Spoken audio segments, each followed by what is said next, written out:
وہ جو اقبال نے کہا نا کہ لے گئے تسلیس کے فرزند میراث خلیل، کشت بنیاد کلیسا بن گئی خاک حجاز۔ تسلیس کے فرزند میراث خلیل لے گئے تھے، بیت المقدس ان کے کروسیڈرز کے قبضے میں آ گیا تھا 1099 میں، اور رہا تھا 1187 تک، 1988 ایئرس۔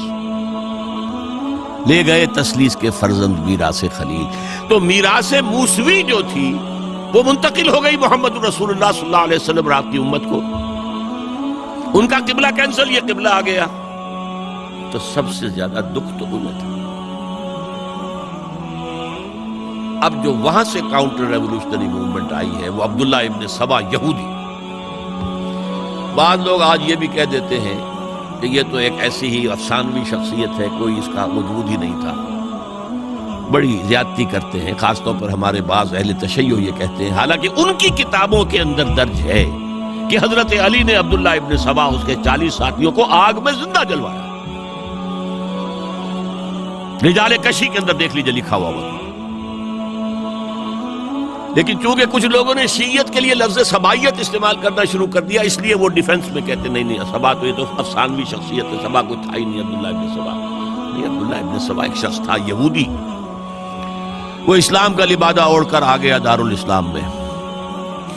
حضرت عثمان رضی اللہ تعالیٰ عنہ کا عہد، اور ایک مغالطہ میں چاہتا ہوں کہ ان دی فرسٹ انسٹنس دفع کر دوں۔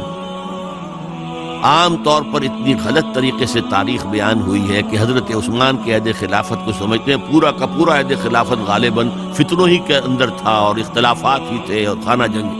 معاذ اللہ، ایسا نہیں تھا۔ طویل ترین دور جو ہے دور خلافت حضرت عثمان کا ہے، 12 سال۔ حضرت ابوبکر کے 2.5 سال، حضرت عمر کے 10 سال، دونوں کو جمع کریں گے تو عثمان کا، اور اس میں 10 سال بالکل اسی شان کے ہیں جو حضرت عمر کے خلافت کے شان، کوئی اختلاف نہیں۔ اور فتوحات کا دائرہ بڑھتا چلا جا رہا ہے، تھمتا نہ تھا کسی سے سیل رواں ہمارا۔ اس کے آخری ایام میں یہ شخص آیا اور اس نے ایک تو یہ کیا کہ پرانی جو قبائلی عصبیت تھی اس کو زندہ کیا۔ خلافت تو بنو ہاشم کا حق ہے، محمد ہاشمی تھے صلی اللہ علیہ وسلم۔ ہاؤ کم یہ ایک بنو امیہ کا شخص کیسے بیٹھا ہے؟ دیکھیے اس شخص نے کتنا انتظار کیا۔ حضرت ابوبکر بنو امیہ میں سے نہیں تھے، لہذا یہ فتنہ اس کے خلاف نہیں ہو سکتا تھا، کیونکہ چشمک جو تھی وہ بنو امیہ اور بنو ہاشم کی تھی، بڑی پرانی تھی۔ یہ بڑے برابر کے یہ دو کلینز جو تھے مد مقابل تھے ایک دوسرے کے، باقی چھوٹے قبیلے تھے، بنو تیم ہیں، بنو عدی ہیں، لیکن مقابلہ تھا بنو امیہ اور بنو ہاشم کا۔ حضرت ابوبکر بنو تیم میں سے، حضرت عمر بنو عدی میں سے، بنو امیہ میں سے حضرت عثمان۔ اب اس کو موقع ملا، اب آیا یہ اموی، یہ بن گیا۔ یہ سب غاصب ہیں، ابوبکر بھی، عمر بھی، عثمان بھی۔ خلافت پہلے دن سے علی کی ہے اور اس کو ملنی چاہیے۔ اس سے آگے بڑھ کر، اور علی تو خدا ہے، انکارنیٹ، گاڈ انکارنیٹ، یہ اس کا عقیدہ جو اس نے پھیلایا، اور حضرت علی کا مبالغہ کیا یہ خدا ہے، اوتار، گاڈ انکارنیٹ۔ تیسرا کام کیا کیا کہ حضرت عثمان رضی اللہ تعالی عنہ اور ان کے جو عاملین تھے، گورنر کوفے کا ہے، گورنر شام میں دمشق میں ہے، گورنر مصر میں ہے، ان کے خلاف پروپیگنڈا شروع کیا۔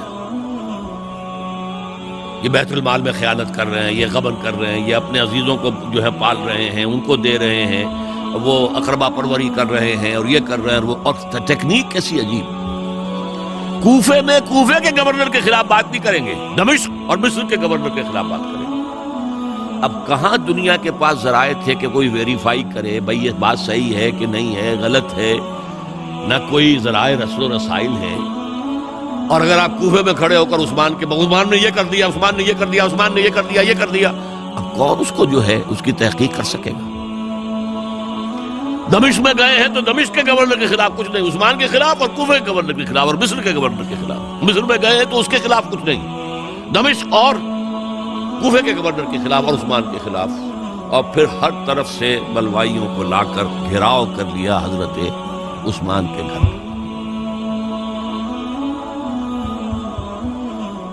یہ تحریک ہے جو بہت زبردست کامیابی سے ہمکنار ہوئی۔ یہودی سازش۔ اب تمام صحابہ کہہ رہے ہیں حضرت عثمان سے کہ آپ ہمیں موقع دیں کہ ہم ان کا سر کچل دیں۔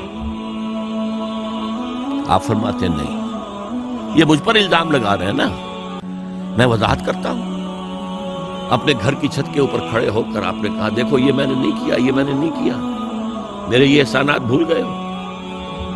حضرت علی نے مسجد نبوی میں کھڑے ہو کر جتنے الزامات لگائے تھے ان سب کی طرف سے برات کا معاملہ کیا، جھوٹ کہہ رہے ہو تم، عثمان پر کوئی غلطی جو ہے، کوئی خیانت ثابت نہیں۔ لیکن جنگ کی اجازت حضرت عثمان نہیں دے رہے۔ یہ میرے خون کے پیاسے ہیں نا، جب تک قتل نہیں کر لیتے جرم کہاں ہے؟ جب قتل کر لیں گے تم قصاص دے لینا، لیکن میں کسی کلمہ گو کی جان نہیں لینا چاہتا، صرف اپنی جان کے تحفظ میں۔ یہ ہے عزیمت کا پہاڑ۔ لوگ کہتے ہیں کمزور تھے، جان بچانے کے لیے تو آدمی پتہ نہیں کیا کچھ کر بیٹھتا ہے، اور طاقت ہو تو طاقت کو کیسے استعمال کرے گا۔ حضرت امیر معاویہ کی طرف سے پیغام پر پیغام آ رہے ہیں کہ اب ہمیں اجازت دیں میں فوجیں بھیجوں اور ان کا قلع کما کر دیا جائے۔ حضرت عمرو بن العاص کا پیغام آ رہا ہے مصر سے، اب ہمیں اجازت دیں۔ طلحہ، زبیر، علی اجازت مانگ رہے ہیں مدینے کے اندر، آپ اجازت دیں کہ ہم جنگ کریں ان سے۔ نہیں۔ آخر کار حضرت علی نے دونوں بیٹوں کو، حضرات حسنین، حضرت حسن، حضرت حسین، دروازے پر کھڑا کر دیا۔ پہرے دار حضرت عثمان کے، حضرت حسن، حضرت حسین کہ کوئی گھر میں داخل نہ ہونے پائے۔ پچھواڑے سے آئے ہیں اور شہید کیا ہے۔ میرے نزدیک تاریخ کی مظلوم ترین شہادت بمانی مقتول فی سبیل اللہ وہ حضرت عثمان۔ بلکہ میں جرات کر رہا ہوں ذرا، آپ کو معلوم ہے علامہ اقبال سے مجھے کتنا تعلق قلبی ہے۔ میں نے ان کے ایک شعر میں ترمیم کی ہے، میں سمجھتا ہوں انہوں نے صحیح نہیں کہا۔ غریب و سادہ اور رنگی ہے داستان حرم، نہایت اس کی حسین، ابتدا ہے اسماعیل۔ حضرت اسماعیل کو اللہ تعالیٰ کے حکم سے حضرت ابراہیم ذبح کر رہے تھے اور حضرت حسین ذبح کر دیے گئے، تو گویا کہ ابتدا جس کی ہوئی تھی حضرت اسماعیل سے، اس کی انتہا حسین پر ہوئی۔ میں کہتا ہوں بالکل غلط۔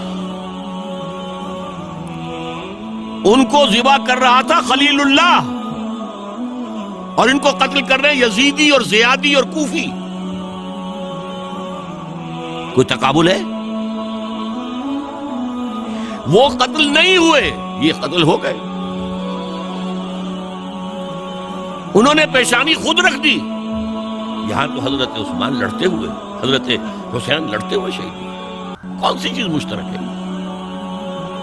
ایک مصرے میں جمع کر دیا ہے، صنعت لفظی تو آپ کہتے ہیں اس کو، لیکن کیا مشترک کیا چیز ہے؟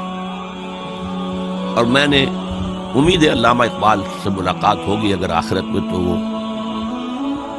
میری اس بات کو تسلیم کریں گے۔ میں نے اس شعر کا دوسرا جو مصرع ہے بدلا ہے، نہایت اس کی ہے عثمان، ابتدا حابیل۔ حابیل جنہوں نے کہا تھا بھائی جان آپ مجھے قتل کرنے کے لیے ہاتھ اٹھائیں گے تو میں اپنا ہاتھ نہیں اٹھاؤں گا آپ کو قتل کرنے کے لیے۔ عثمان نے کہا کہ میں نہیں کسی کو قتل کروں گا، کسی کلمہ گو کو، جو مجھے قتل کر دیں گے پھر ان سے قصاص لیں گے۔ عثمان کے پاس لاکھوں کی فوجیں، اسٹینڈنگ آرمیز، پھر بھی انہوں نے اپنی جان دے دی۔ حضرت حسین بہرحال جتنے بھی افراد تھے بہادری سے، شجاعت سے لڑتے ہوئے شہید ہوئے، اس میں کوئی شک نہیں، لیکن لڑتے ہوئے شہید ہوئے نا۔ حابیل کی طرح یہ تو نہیں کہا کہ تم مجھے کرتے ہو تو کر دو، میں تو تمہیں قتل نہیں کروں گا۔ نہیں، بہرحال یہ جو تھا فتنہ، اس کو کہا ہے اور اس کو کتاب میں لکھا گیا، باقاعدہ ایک تصنیف، الفتنۃ الکبریٰ، عظیم ترین فتنہ، حضرت عثمان کی شہادت۔ اس وقت عبداللہ ابن سلام رضی اللہ تعالی عنہ ایک یہودی عالم دین تھے جو اسلام لے آئے تھے، انہوں نے کہا تھا لوگوں ڈرو، عثمان کے خون کا نہ بہانا۔ میں جانتا ہوں تاریخ بنی اسرائیل کی، اگر کبھی کوئی نبی جو ہے اگر شہید کیا گیا تو 70,000 آدمی اس کے بعد مارے گئے اللہ تعالی کی طرف سے، اور نبی کا اگر کوئی خلیفہ قتل کیا گیا تو 35,000 آدمی مارا گیا۔ تو اگر تم نے عثمان کو قتل کر دیا تو یہ خون کے دریا جو ہیں پھر آ جائیں گے امت کے اندر، باز آ جاؤ، خدا کے لیے باز آ جاؤ۔ لیکن نہیں، بہرحال حضرت علی رضی اللہ تعالی عنہ نے بلایا عبداللہ ابن سبا کو اپنے ہاں۔ تم کہتے ہو کہ میں خدا ہوں؟ ہاں آپ خدا ہیں۔ توبہ کرتے ہو کہ نہیں؟ نہیں۔ میں تمہیں زندہ جلا دوں گا، جلا دو۔ تم خدا ہو، ہماری آزمائش کر رہے ہو۔ حضرت علی نے عبداللہ ابن سبا کو 40 ساتھیوں سمیت زندہ جلوایا، اور یہ سارا کچھ معاملہ جو ہے یہ میں نے آپ کو بتایا اہل تشیع کی کتابوں میں موجود۔ بہرحال یہ فتنۃ الکبریٰ ہے، جس کا نتیجہ کیا نکلا ہے آپ اچھی طرح سمجھیے۔ وہ شہادت علی الناس کا جو سیلاب جا رہا تھا، جس کی شان کیا تھی، علامہ اقبال کے الفاظ میں، تھمتا نہ تھا کسی سے سیل رواں ہمارا۔ یہ جو سیل تھا وہ روکنے والا تھا؟ 2 سپر پاورز تھیں اس وقت، ایران، روم۔ ایران کے چیچڑے ٹوٹ گئے، روم کی 2 ٹانگیں ٹوٹ گئی، اب کون روکنے والا تھا؟ یہ انٹرنل سیبوٹاج۔